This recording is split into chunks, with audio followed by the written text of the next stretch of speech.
നാം മക്കൾ എങ്കിലോ അവകാശികളുമാകുന്നു, ദൈവത്തിൻ്റെ അവകാശികളും ക്രിസ്തുവിൻ്റെ കൂട്ടവകാശികളും തന്നെ. നാം അവനോടുകൂടെ തേജസ്കരിക്കപ്പെടേണ്ടതിന് അവനോടുകൂടെ കഷ്ടം അനുഭവിച്ചാൽ അത്രേ. നമ്മൾ മക്കൾ. പഴയ നിയമത്തിലും ദൈവ മക്കളാണ് അവരും. പക്ഷേ അവർ പലപ്പോഴും ദൈവത്തെ വിളിച്ചത് അഡോണായി എന്നാണ്, യജമാനനെ. തീർച്ചയായും ദൈവം നമ്മുടെ യജമാനനാണ്. പഴയ നിയമത്തെ വിളിച്ചതിന് ഒരു കുറ്റവും ഇല്ല. പക്ഷേ കർത്താവ് പ്രാർത്ഥിക്കാൻ പഠിപ്പിച്ചപ്പോൾ പറഞ്ഞു, അതെ അവൻ യജമാനനാണ്, പക്ഷേ അവിടുന്ന് നിങ്ങളുടെ പിതാവുമാണ്, സ്വർഗസ്ഥനായ ഞങ്ങളുടെ പിതാവേ. അഡോണായി ശരിയാണ്, അവിടുന്ന് ലോഡ് എന്ന് വിളിച്ചാൽ കുഴപ്പമില്ല. അഡോണായി അതൊരു ഫാക്റ്റാണ്.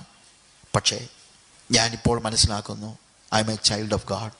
അതുകൊണ്ട് ഞാൻ വിളിക്കുന്നത് ആബാ, ലോഡ്, യജമാനനെ, പിതാവേ. ഇത് രണ്ടും ഞാൻ വിളിക്കുന്നുണ്ട്. പക്ഷേ ആ പിതാവേ എന്ന് വിളിക്കുവാനുള്ള സ്വാതന്ത്ര്യം എനിക്ക് വേണം.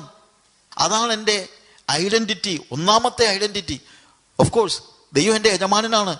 പക്ഷെ വേറൊരു കാര്യമുണ്ട്, അതിനപ്പുറത്തുള്ളൊരു ഐഡൻറ്റിറ്റിയാ അബാ എന്ന് വിളിക്കുന്നത്. അബാ എന്ന് വിളിക്കുന്നത് ഫാദർ എന്ന് വിളിക്കുന്നതിനേക്കാൾ, ഫാദർ എന്നൊക്കെ വിളിക്കുമ്പോൾ ഇപ്പം നമ്മുടെ വീട്ടിലൊക്കെ നമ്മളുടെ മക്കൾ നമ്മളെ വിളിക്കുന്നത് ഫാദർ എന്നൊന്നും അല്ലല്ലോ വിളിക്കുന്നത്, പപ്പ, ഡാഡി എന്നൊക്കെ. എന്താണ്, സ്വന്തം മക്കൾ മാത്രം വിളിക്കുന്ന പേരുകളാണ് ഇതൊക്കെ, അല്ലേ? എന്നതുപോലെ യഹൂദന്മാരുടെ കുട്ടികൾ വിളിച്ചുകൊണ്ടിരുന്നതാണ് അബ.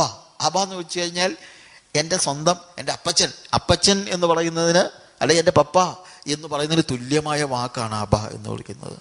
അപ്പം അതുകൊണ്ടാണ് പൗലോസ് ഇവിടെ പറയുന്നത്, നാം മക്കളെങ്കിലും അവകാശികളാകുന്നു, ദൈവത്തിൻ്റെ അവകാശികളും ക്രിസ്തുവിൻ്റെ കൂട്ടവകാശികളും തന്നെ. നാം ദൈവത്തിൻ്റെ മക്കൾ എന്ന ആത്മാവ് താനും ആത്മാവോട് സാക്ഷ്യം പറയുന്നു. 15-ാമത്തെ വാക്യത്തിൽ, നിങ്ങൾ പിന്നെയും ഭയപ്പെടേണ്ടതിന് ദാസ്യത്വത്തിൻ്റെ ആത്മാവിനെ അല്ല. അഡോണായി എന്ന് വിളിക്കുമ്പോൾ, യജമാനനെ എന്ന് വിളിക്കുമ്പോൾ ഞാൻ ദാസനാണ്. അപ്പോൾ എനിക്കൊരു പേടി വാക്യമുണ്ട്, നാച്ചുറലി. അത് വേണം. പേടിയില്ലാത്തവരും ഉണ്ട്, അങ്ങനെ ഉണ്ടാകരുത്. ദൈവത്തെ പേടി വേണം. പക്ഷേ പേടിക്കും അപ്പുറത്ത് സ്നേഹം വേണം, ഭയത്തിനും അപ്പുറത്ത് സ്നേഹം വേണം. ദൈവ ഭയം ആവശ്യമാണ്, എന്നാൽ അതേസമയം സ്നേഹം. ആ സ്നേഹം ഉണ്ടാകണമെങ്കിൽ ആബാപിതാവേ എന്ന് വിളിക്കുന്ന പുത്രത്വത്തിൻ്റെ ആത്മാവിനെ പ്രാപിക്കണം. അപ്പം നമ്മുടെ ഐഡൻറ്റിറ്റി ആ രീതിയിലാണ്. നമ്മളിപ്പോൾ ദൈവ മക്കളാണ്, യേശുവിൻ്റെ പിതാവാണ് എന്ന തിരിച്ചറിവുണ്ടാകുമ്പോൾ ആ പിതാവിനെ പ്രതിനിധീകരിച്ചാണ് ഞാൻ ഈ ഭൂമിയിലേക്ക് വരുന്നത്. ആ പിതാവിനെ പ്രകാശിപ്പിക്കുവാനാണ് ഞാൻ എൻ്റെ ഓരോ കാര്യങ്ങളിലും ഇടപെടുന്നത്. എന്നിലൂടെ ജനങ്ങൾ എൻ്റെ പിതാവിനെ കാണുകയാണ്. എൻ്റെ അപ്പന് പേടിദോഷം ഉണ്ടാക്കുന്ന ഒരു കാര്യവും ഞാൻ ചെയ്യില്ല. അതുകൊണ്ട് എപ്പോഴും ഞാൻ അലേർട്ടാണ്, എൻ്റെ അപ്പന് പേടിദോഷം ഉണ്ടാക്കരുത്. I am a child of God. ഞാൻ ഒരു ദൈവ പൈതലാണ്. ഇനി ആരോടെങ്കിലും അതങ്ങ് പറഞ്ഞാലും കുഴപ്പമില്ലെന്ന് ഞാൻ ചിലപ്പോൾ ചിന്തിക്കും. കാര്യം പറഞ്ഞു കഴിഞ്ഞാൽ പിന്നെ മറ്റുള്ള എന്തെങ്കിലും കാണിക്കാൻ പറ്റുകയല്ലോ. ഇപ്പം ഞാൻ ഒരു ദൈവ പൈതലാണ്, ഞാൻ മദ്യപിക്കത്തില്ല, ഞാൻ സിഗരറ്റ് വലിക്കത്തില്ലെന്നൊക്കെ പ്രഖ്യാപിച്ചു കഴിഞ്ഞാൽ പിന്നെ കുടിക്കണമെന്ന് തോന്നിയാലും കുടിക്കാൻ പറ്റത്തില്ല. കാര്യം എൻ്റെ ഐഡൻറ്റിറ്റി, ഞാൻ പറഞ്ഞ കുടിക്കണമെന്ന് തോന്നിയെന്നല്ല പറഞ്ഞത്, എൻ്റെ ഐഡൻറ്റിറ്റി, ആ ഐഡൻറ്റിറ്റി പ്രകാശിപ്പിക്കുന്നത് എപ്പോഴും വളരെ നല്ലൊരു കാര്യമാണ്. പറഞ്ഞുകൊണ്ടങ്ങ് നടക്കുക എന്നുള്ളത് മാത്രമല്ല. ഐഡൻറ്റിറ്റി പ്രകാശിപ്പിക്കാന്ന് ഞാൻ പറഞ്ഞത്. പറയുക മാത്രമല്ല, ഞാൻ ദൈവവേദനാണെന്ന് പറയുക മാത്രമല്ല, ഞാൻ ദൈവവേദനാണെന്നുള്ളത് ഞാൻ തെളിയിക്കണം. എൻ്റെ പ്രവൃത്തിയിലൂടെ ഞാൻ തെളിയിക്കണം. അതാണ് എൻ്റെ ഐഡൻറ്റിറ്റി. നാം ഇപ്പോൾ അവൻ്റെ പുത്രന്മാരാണ്. കാൺമീൻ, 1 യോഹന്നാൻ 3-ാം അധ്യായം 1-ാം വാക്യം നമ്മൾ വായിക്കുമ്പോൾ, കാൺമീൻ നാം ദൈവമക്കൾ എന്ന് വിളിക്കപ്പെടുവാൻ പിതാവ് നമുക്ക് എത്ര വലിയ സ്നേഹം നൽകിയിരിക്കുന്നു. അങ്ങനെ തന്നെ നാം ആകുന്നു. We are children of God. തോന്നുന്നല്ല, ആകുന്നു. ഒരു തോന്നലല്ല, ആകുന്നു എന്ന് പറയുമ്പോൾ എൻ്റെ ഐഡൻറ്റിറ്റിയുടെ ഭാഗമാണ്. ഏത് പാതിരാത്രിക്ക് എഴുന്നേൽപ്പിച്ചാലും എൻ്റെ ഐഡൻറ്റിറ്റിക്ക് വ്യത്യാസമൊന്നും ഉണ്ടാകത്തില്ല. ഞാനൊന്ന് നോക്കട്ടെ ആരാന്ന്, യേശു നിൻ്റെ ആരാന്ന് ചോദിച്ചു കഴിഞ്ഞാൽ എന്ന് ചോദിച്ചാൽ എന്നൊക്കെ പറഞ്ഞുകൊണ്ട് ഞാൻ ഇങ്ങനെ പതറത്തൊന്നുമില്ല. എൻ്റെ ഐഡൻറ്റിറ്റിയുടെ ഭാഗമാണെങ്കിൽ ഏത് ഉറക്കത്തിൽ എഴുന്നേൽപ്പിച്ച് ചോദിച്ചാലും ഞാനത് വിളിച്ചു പറയും, I am a child of God. യേശു എൻ്റെ പിതാവാണ്, എൻ്റെ കർത്താവാണ്, എൻ്റെ എല്ലാമാണ്. Is my everything. ഹല്ലേലൂയ. അങ്ങനെയുള്ള വലിയ ഒരു ഐഡൻറ്റിറ്റി ഞാൻ ഉണ്ടാക്കിയെടുത്താലേ പറ്റുകയുള്ളൂ. ഇപ്പോൾ നമ്മൾ ദൈവമക്കളാണ്, അത് നമ്മൾ മനസ്സിലാക്കണം.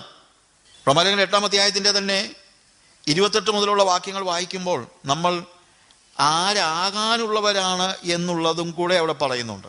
28 മുതൽ 30 വരെയുള്ള വാക്യങ്ങൾ, റോമാലേഖനം 8-ാം അധ്യായം. എന്നാൽ ദൈവത്തെ സ്നേഹിക്കുന്നവർക്ക് നിർണയപ്രകാരം വിളിക്കപ്പെട്ടവർക്ക് തന്നെ സകലതും നന്മയ്ക്കായി കൂടി വ്യാപരിക്കുന്നു എന്ന് നാം അറിയുന്നു.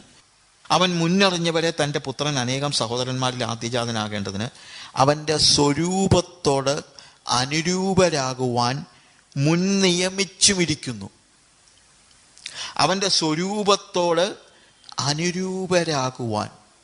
അപ്പം ഞാൻ ദൈവ പൈതലാണ്, യേശുവിൻ്റെ മകനാണ്. പക്ഷേ ഞാൻ ഈ ഭൂമിയിൽ കുറച്ചുനാൾ ജീവിക്കുന്ന എന്തിനാണെന്നറിയാമോ? യേശുവിൻ്റെ സ്വരൂപത്തോട് അനുരൂപനാകുവാനാണ്, യേശുവിനെ പോലെ ആകുവാനാണ്. അവൻ മുൻ നിയമിച്ചവരെ വിളിച്ചും വിളിച്ചവരെ നീതീകരിച്ചും നീതീകരിച്ചവരെ തേജസ്കരിച്ചും ഇരിക്കുന്നു. തേജസ്കരണം വരെ ചെന്നെത്തുന്ന ഒരു ഇതാണ്. ഒന്ന്, അവൻ വിളിച്ചു, അവൻ നീതീകരിച്ചു. അവൻ നമ്മളെ വിളിച്ചു, അവൻ നീതീകരിച്ചു. നീതീകരിച്ചവരെ തേജസ്കരിച്ചും ഇരിക്കുന്നു. അവൻ നമ്മളെ വിളിച്ചു, നമ്മളെ ജസ്റ്റിഫൈ ചെയ്തു. അതാണ് നമ്മളവിടെ കാണുന്നത്. We are called, we are justified. നീതീകരിച്ചു.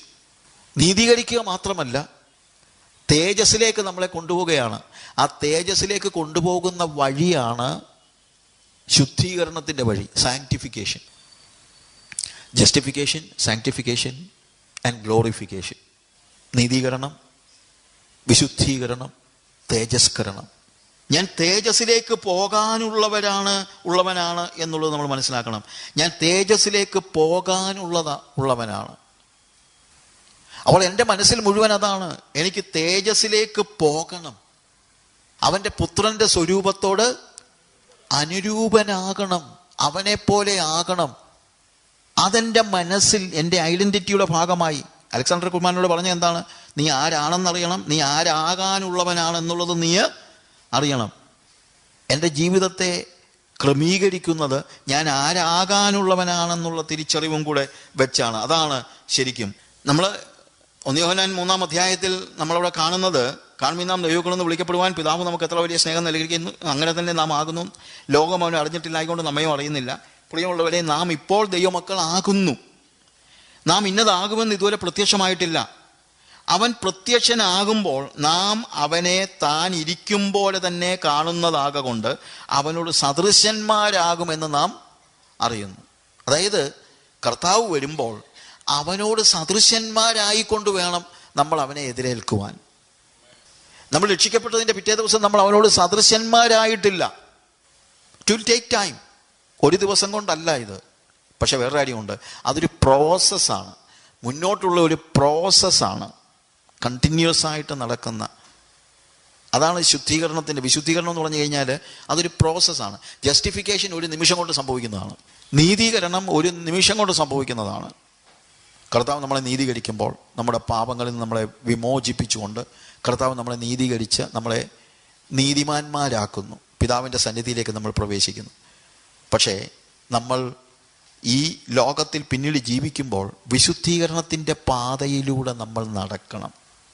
ആ വിശുദ്ധീകരണത്തിൻ്റെ പാതയിലൂടെ നടന്ന് നമ്മൾ യേശുവിനെ പോലെ ആകുക, അവനോട് സദൃശന്മാരായി തീരുക. ആ പ്രോസസ്സ് അതിനകത്ത് നമ്മളും ചിലത് ചെയ്യാനുണ്ട്. ചില ആളുകൾ അതിൽ നിന്ന് ഡിഫറൻ്റായിട്ട് പഠിപ്പിക്കുന്നുള്ളൂ. നമുക്കൊന്നും ചെയ്യാനില്ല ബ്രദറെ, നമ്മളെന്തോ ചെയ്യാനാ, നമ്മളെ കൊണ്ടൊന്നും ചെയ്യാൻ പറ്റത്തുമില്ല, നീ അങ്ങ് രക്ഷിക്കപ്പെട്ടാൽ മതി, നീ വിശുദ്ധനൊക്കെ ദൈവം ആക്കിക്കോളും, അല്ലാതെ വേറെ നിനക്കൊന്നും ചെയ്യാനില്ല എന്ന് പറയുന്നുണ്ട്. ചിലർ പറയുന്നുണ്ട്, അങ്ങനെ പഠിപ്പിക്കുന്നുമുണ്ട്. പക്ഷെ ഇവിടെ അടുത്ത വാക്യം എന്താ പറയുന്നത്? അവനിൽ ഈ പ്രത്യാശയുള്ളവൻ എല്ലാം. ഏത് പ്രത്യാശ? യേശുവിനെ ഞാൻ കാണുമ്പോൾ അവനോട് സദൃശന്മാരായിക്കൊണ്ട് അവനെ പോലെ ആയിക്കൊണ്ട് ഞാൻ അവനെ കാണും. അവനിൽ ഈ പ്രത്യാശയുള്ളവനെല്ലാം താൻ നിർമ്മലനായിരിക്കുന്നത് പോലെ തങ്ങളെ തന്നെ നിർമ്മലീകരിക്കുന്നു. തങ്ങളെ തന്നെ ദൈവം ചെയ്യുന്ന കാര്യങ്ങളുണ്ട്, ദൈവം സഹായിക്കുന്ന കാര്യങ്ങളുണ്ട്, പക്ഷെ നമ്മൾ ചെയ്യാനുള്ള കാര്യങ്ങളും ഉണ്ട്. നമ്മളെ നിർമ്മലീകരിക്കുന്നതായ അതിനകത്ത് നമുക്ക് ചില കാര്യങ്ങൾ ചെയ്യാനുണ്ട്. ആത്മീയ ജീവിതം തീർച്ചയായും ദൈവത്തിൻ്റെ ദാനമാണ്, പക്ഷേ നമുക്കൊന്നും ചെയ്യാനില്ല എന്ന് പറയാൻ കഴിയില്ല. നമുക്ക് എന്താ ചെയ്യാൻ കഴിയുന്നത്? മറ്റൊന്നുമല്ല, നമ്മളെ തന്നെ വിശുദ്ധിയുടെ പാതയിൽ നമ്മൾ നടക്കുക. കർത്താവ് സഹായിക്കും, അതിന് സംശയമൊന്നുമില്ല. പക്ഷേ തോന്നുന്നവനെല്ലാം എന്നെ ദൈവം അങ്ങ് കൊണ്ടുപോക്കോട്ടെ, ദൈവം വിശുദ്ധീകരിക്കുകയാണെങ്കിൽ വിശുദ്ധീകരിച്ചോട്ടെ, എനിക്ക് വിരോധമൊന്നുമില്ല എന്ന് പറയുന്ന ഒരു അനുഭവം ഉണ്ടാകരുത്. അങ്ങനെയുള്ളവർ, അവനിൽ ഈ പ്രത്യാശയുള്ളവനെല്ലാം അവൻ നിർമ്മലനായിരിക്കുന്നത് പോലെ തന്നെ തന്നെ നിർമ്മലീകരിക്കട്ടെ. എനിക്ക് ചില കാര്യങ്ങൾ ചെയ്യാനുണ്ട്. എൻ്റെ ഐഡൻറ്റിറ്റി ഞാൻ മനസ്സിലാക്കി. ഞാൻ ആരാണ്? ഞാൻ ദൈവപൈതലാണ്. ഇപ്പോൾ തന്നെ എനിക്കറിയാം I am a child of God. ഞാനത് ഡിക്ലെയർ ചെയ്യുന്നു. പക്ഷെ അതോടൊപ്പം എൻ്റെ ഉള്ളിൽ എനിക്കറിയാം, ഞാൻ ദൈവപൈതലാണെങ്കിലും ഇനി അവനെപ്പോലെ ആകണം. എനിക്ക് അവൻ്റെ പുത്രൻ്റെ സ്വരൂപത്തോട് അനുരൂപനാകണം. ആ തിരിച്ചറിവ് എനിക്കുള്ളത് കൊണ്ട് അവൻ്റെ അനുരൂപതയിൽ വളരുവാൻ ഞാൻ എന്നെ തന്നെ ഒരുക്കി കൊടുക്കുന്നു. കർത്താവിൻ്റെ കൃപയാ, അല്ലെന്ന് ഞാൻ പറയുന്നില്ല, പക്ഷെ ഞാൻ ഒരുക്കി കൊടുക്കുന്നു, കർത്താവ് കൃപ ചൊരിയുന്നു. എനിക്ക് ചെയ്യാനുണ്ട്. ഞാൻ എന്നെ തന്നെ നിർമ്മലീകരിക്കുന്നു എന്ന് പറയുന്നതായ ഒരു അവസ്ഥ, അതാണ് നമുക്ക് മനസ്സിലാക്കാൻ കഴിയുന്നതായ കാര്യം. വെളിപ്പാട് പുസ്തകത്തിൻ്റെ 19-ാം അധ്യായത്തിൽ അതിൻ്റെ 7-ാമത്തെ വാക്യത്തിൽ നാം സന്തോഷിച്ച് ഉല്ലസിച്ച് അവന് മഹത്വം കൊടുക്കുക, കുഞ്ഞാടിൻ്റെ കല്യാണം വന്നുവല്ലോ, അവൻ്റെ കാന്തയും തന്നെത്താൻ ഒരുക്കിയിരിക്കുന്നു. കർത്താവാണ് നമ്മളെ ഒരുക്കുന്നത്, ഇല്ലെന്ന് ഞാൻ പറയുന്നില്ല. അതിനകത്ത് കർത്താവിൻ്റെ കൃപയുണ്ട്. പക്ഷെ വേറൊരു കാര്യമുണ്ട്, ഇവിടെ എഴുതിയിരിക്കുന്നത് എന്താണ്? അവൻ്റെ കാന്തയും തന്നെത്താൻ ഒരുക്കിയിരിക്കുന്നു. എന്നെ തന്നെ ഞാൻ ഏൽപ്പിച്ചു കൊടുക്കണം. കർത്താവ് സഹായിക്കും, കർത്താവ് മുന്നോട്ട് കൊണ്ടുപോകും, കർത്താവ് തള്ളിക്കളയത്തില്ല. എനിക്ക് ചിലപ്പോൾ അതിനുള്ള ശക്തി ഇല്ലായിരിക്കും, കർത്താവ് എനിക്ക് ശക്തി പകരും. അതിനാ ദൈവം തൻ്റെ പരിശുദ്ധാത്മാവിനെ എനിക്ക് നൽകിയിരിക്കുന്നത്, എന്നെ ശക്തീകരിക്കുവാൻ വേണ്ടിയാണ്, ശക്തീകരിക്കുവാൻ. പക്ഷെ വേറെ കാര്യമുണ്ട്, ഞാൻ ഏൽപ്പിച്ചു കൊടുക്കുന്നില്ലെങ്കിൽ, ഞാൻ എന്നെ തന്നെ ഒരുക്കുന്നില്ലെങ്കിൽ ഇത് നടക്കില്ല. അവൻ്റെ കാന്തയും എന്ത് ചെയ്തിരിക്കുന്നു? തന്നെത്താൻ ഒരുക്കിയിരിക്കുന്നു എന്നുള്ള വാക്യം നമ്മൾ മറക്കരുത്. നമ്മൾ വ്യത്യസ്തരാണ്. വ്യത്യസ്തനാണെങ്കിൽ വിശുദ്ധനുമാകണം. വിശുദ്ധരാകുവിൻ എന്നുള്ളത് ഒരു സബ്ജക്റ്റായിട്ട് നമുക്ക് പിന്നെയും പഠിക്കണം. We need to be holy and we need to see that we are sanctifying. God will sanctify us. At the same time we need to give ourselves. നമ്മളെ തന്നെ ഏൽപ്പിച്ചു കൊടുക്കണം വിശുദ്ധീകരിക്കാൻ വേണ്ടി. നമ്മൾ വേർതിരിക്കപ്പെട്ടവരാണ്. അതേപോലെ നമ്മുടെ ഐഡൻറ്റിറ്റി നമ്മൾ മനസ്സിലാക്കണം. നമ്മൾ അവരെ പോലെ അല്ല, നമ്മൾ വ്യത്യസ്തരാണ്. നമ്മൾ അവരെ പോലെ അല്ല. അവരെയും നിങ്ങളെയും, അഥവാ നമ്മളെയും, അവരെയും നമ്മളെയും വേർതിരിക്കുന്നതാണ് സുവിശേഷം എന്ന് പറയുന്നത്. അവരെയും നമ്മളെയും വേർതിരിക്കുന്നതാണ് സുവിശേഷം. അവർ വേദപുസ്തകത്തിൽ ഉടനീളം നമ്മൾ കാണുന്നുണ്ട്. അവർ നിങ്ങളോ. നമ്മൾ ഇന്ന് പഠിച്ച കാര്യമുണ്ട്. മുമ്പേ, നേരത്തെ നമ്മൾ പഠിച്ചു, മുമ്പേ ഇപ്പോൾ. നമ്മൾ മുമ്പുണ്ടായിരുന്നത് പോലെ ആകാൻ പാടില്ല. നമ്മൾ കർത്താവിനെ തിരിച്ചറിഞ്ഞു കഴിഞ്ഞാൽ പിന്നീട് നമ്മുടെ ജീവിതം വ്യത്യസ്തമാണ്. ഇന്നലെ വരെ നമ്മുടെ ജീവിതത്തിൽ നിലനിന്നതായ ഒരു കാര്യങ്ങളും നമുക്ക് ഫോളോ ചെയ്യാൻ കഴിയില്ല. നമ്മളെ സംബന്ധിച്ചിടത്തോളം നമ്മൾ ഇന്നലെ വരെ അതിക്രമങ്ങളിലും പാപങ്ങളിലും മരിച്ചിരുന്നവരായ നമ്മയും അവൻ ക്രിസ്തുവിനോടുകൂടെ ഉയർത്തെഴുന്നേൽപ്പിച്ചു.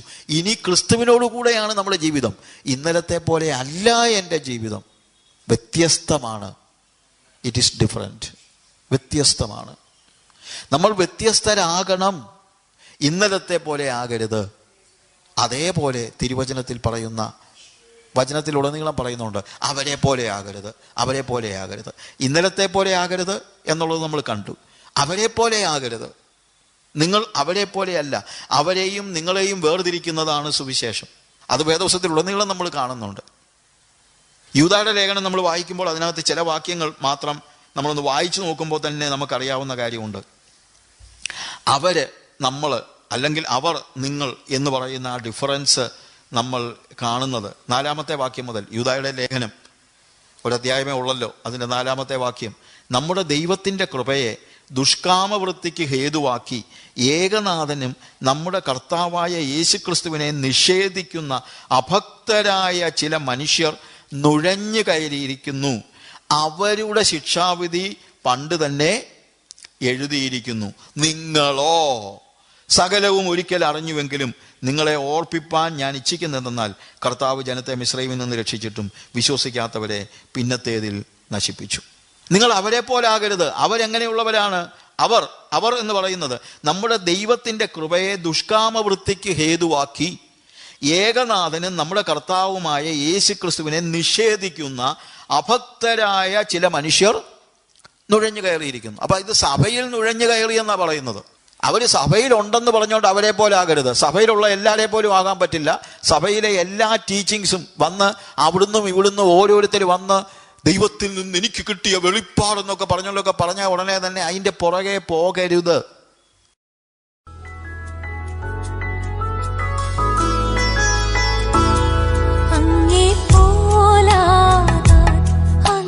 ചേർന്നിടാൻ യേശുവേ ഞാൻ കൊതിച്ചിടുന്നു.